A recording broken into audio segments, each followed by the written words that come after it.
Assalamualaikum warahmatullahi wabarakatuh. Perkenalkan, nama saya Andi Halfia Dewi Akika dengan NIM D0412010313 dari Departemen Teknik Elektro, mata kuliah Wawasan Sosial Budaya Maritim, Fakultas Teknik Universitas Hasanuddin. Nah, di sini saya akan menjelaskan potensi ekonomi maritim yang ada di Indonesia. Nah, potensi kemaritiman Indonesia. Di sini ada beberapa poin yang akan dibahas. Yang pertama itu potensi pembangunan ekonomi maritim berdasarkan jenis sumber daya alam. Yang kedua, potensi pembangunan ekonomi maritim menurut sektor kegiatan. Dan yang ketiga, beberapa ilustrasi manfaat sumber daya kemaritiman. Nah, poin pertama yaitu potensi pembangunan ekonomi kemaritiman berdasarkan jenis sumber daya alam. Sumber daya alam berdasarkan pemulihan dibagi menjadi dua. Yang pertama, sumber daya alam yang dapat diperbarui atau renewable resource, dan sumber daya alam yang tidak dapat diperbarui atau unrenewable resource. Sumber daya alam yang dapat diperbarui adalah sumber daya alam yang dapat dikembalikan persediaannya dan dapat diperbarui dalam waktu yang relatif mudah dan biasa dikembangkan melalui budidaya. Sumber daya alam ini terdiri atas sumber daya alam hayati, contohnya pertanian, perkebunan, kehutanan, dan sumber daya alam hewani, contohnya peternakan dan perikanan. Sumber daya alam yang tidak dapat diperbarui adalah sumber daya alam yang tidak dapat dipulihkan sama sekali, dikarenakan pembentukannya sangat lambat bila dibandingkan dengan umur manusia, serta jumlah sumber daya alam ini tuh relatif statis. Contohnya bahan mineral, batu bara, minyak bumi, dan gas alam.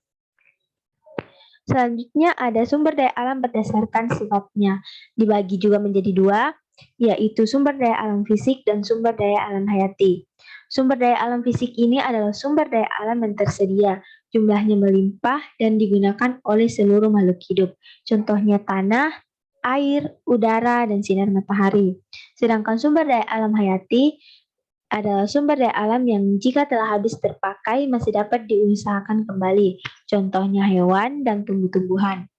Selanjutnya ada sumber daya alam berdasarkan lokasinya, dibagi menjadi dua, yaitu sumber daya alam terestrial dan sumber daya alam akuatik. Sumber daya alam terestrial ini adalah sumber daya alam yang terdapat di daratan, contohnya tanah, hutan, dan bahan galian. Sedangkan sumber daya alam akuatik adalah sumber daya alam yang terdapat di perairan, contohnya ikan, rumput laut, dan energi gelombang. Nah, pada poin kedua, potensi pembangunan ekonomi maritim menurut sektor kegiatan. Nah, secara sederhana, ekonomi maritim adalah seluruh kegiatan ekonomi di pesisir laut dan wilayah sekitar laut. Beberapa kegiatan ekonomi maritim adalah mencakup transportasi laut, industri galangan kapal dan perawatannya, pembangunan dan pengoperasian pelabuhan, beserta industri dan jasa terkait. Ekonomi maritim berbeda dengan ekonomi kelautan yang dilakukan di wilayah pesisir dan lautan serta di darat yang menggunakan sumber daya alam dan jasa-jasa lingkungan kelautan untuk menghasilkan barang dan jasa. Umumnya, kegiatan ekonomi maritim adalah dilakukan oleh negara yang memiliki lautan luas atau negara kepulauan. Salah satu negara yang menerapkan kebijakan ekonomi maritim adalah Indonesia. Sebagai negara kepulauan dan memiliki lautan sangat luas, Indonesia berpotensi besar untuk mengembangkan ekonomi maritim.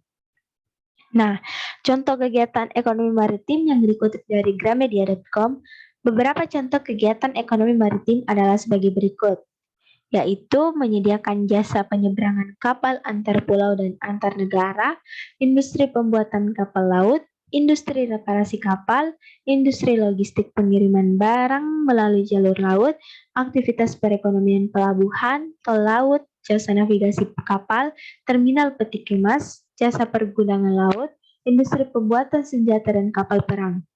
Contoh kegiatan lainnya yaitu perikanan tangkap, perikanan budidaya, industri pengolahan produk perikanan, industri bioteknologi, pariwisata bahari dan pantai, pertambangan dan energi, ekosistem pesisir dan laut, yaitu hutan pantai atau mangrove, padang lamun, terumbu karang, dan pulau-pulau kecil lainnya. Nah, pada poin ketiga ini beberapa ilustrasi manfaat sumber daya kemaritiman. Yang pertama ada perikanan tangkap.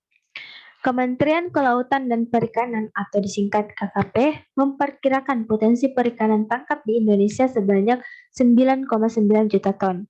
Hal itu didasarkan pada kajian stok ikan oleh Badan Penelitian dan Pengembangan Kelautan dan Perikanan KKP di 11 wilayah pengelolaan perikanan atau WPP di seluruh Indonesia pada 2016. Nah, selanjutnya itu kerang-kerangan. Kerang merupakan salah satu komoditas unggulan marikultur yang bernilai ekonomis dan berdaya saing tinggi serta produksinya sebagai komoditas marikultur terbesar kedua setelah rumput laut. Ini berpotensi jadi komoditas andalan untuk dikembangkan, mengingat potensi pasar baik dalam luar negeri yang cukup tinggi. Di samping itu, teknologi budidaya yang sudah kita kuasai juga dengan baik. Selanjutnya ada perikanan budidaya. Secara potensi, perikanan Indonesia adalah yang terbesar di dunia, baik itu perikanan tangkap maupun perikanan budidaya.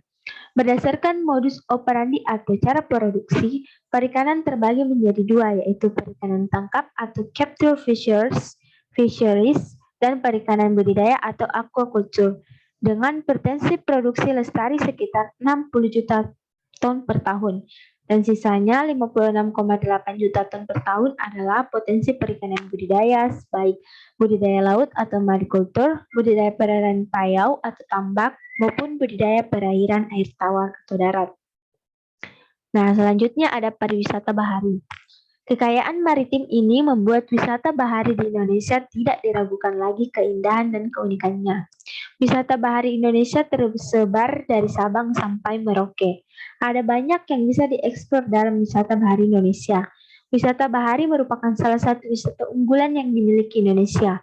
Menurut data Kementerian Kelautan dan Perikanan, Indonesia memiliki 20,8 juta hektar kawasan konservasi perairan pesisir dan Pulau-Pulau Jawa.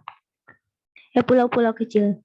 Garis pantai Indonesia membentang 9,9093 km dengan luas laut 3,257 juta km. Selanjutnya ada pertambangan dan energi.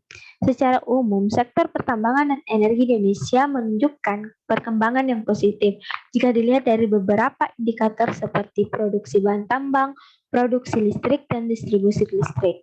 Menurut PLT Menteri Energi dan Sumber Daya Mineral, Luhut Binsar Panjaitan Indonesia masih memiliki cadangan pertambangan yang sangat besar dan masih tersimpan di lautan karena terbatasnya kegiatan eksplorasi.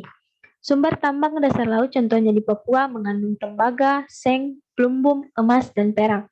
Eksploitasinya bisa mencapai 200 ton per hari. Nah, mungkin itu saja yang cukup saya sampaikan. Lebih dan kurangnya mohon dimaafkan. Wassalamualaikum warahmatullahi wabarakatuh.